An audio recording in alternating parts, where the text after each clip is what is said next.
के बरतिया छठी माई के महिमा अपार, छठी माई के महिमा अपार। तीन दिन भूखले शरीरिया छठी मैया होइयो ने सहाय, राना मैया होइयो ने सहाय।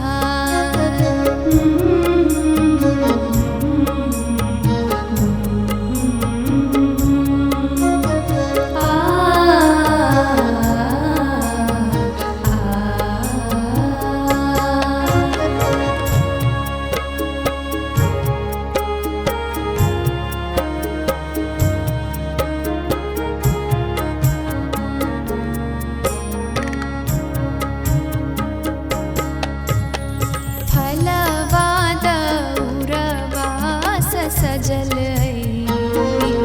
आज अपन घाट दुआर, आज अपन घाट दुआर।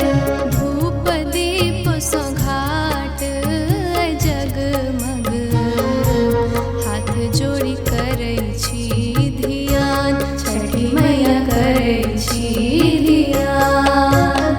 तीन दिन भूखले शरीरिया छठी मैया होइयो ने सहाय, छठी मैया होइयो ने सहाय। राना मैया होइयो ने सहाय, राना मैया होइयो ने सहाय।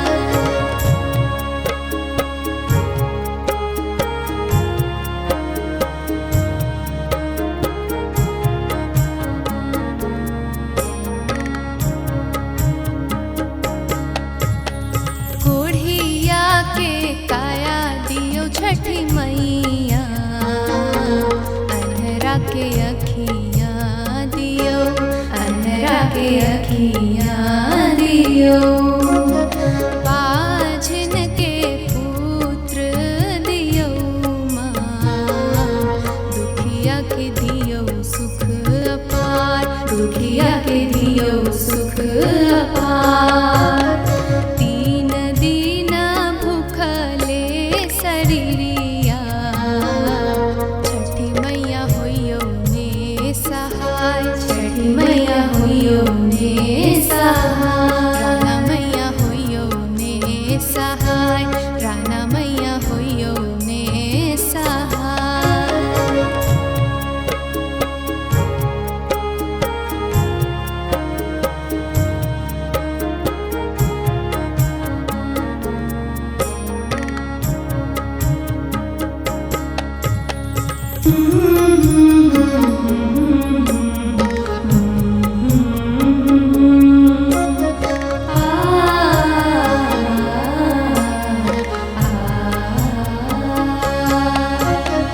हमारो अरज सुनु छठी मैया, हाथ जोड़ी करै छी ध्यान, हाथ जोड़ी करै छी ध्यान। दियने आशीष छठी मैया, घरवा में होई सुख अपार, घरवा में होई सुख अपार। तीन दिन भूखले शरीरिया छठी मैया होइयो ने सहाय, छठी मैया होइयो ने सहाय।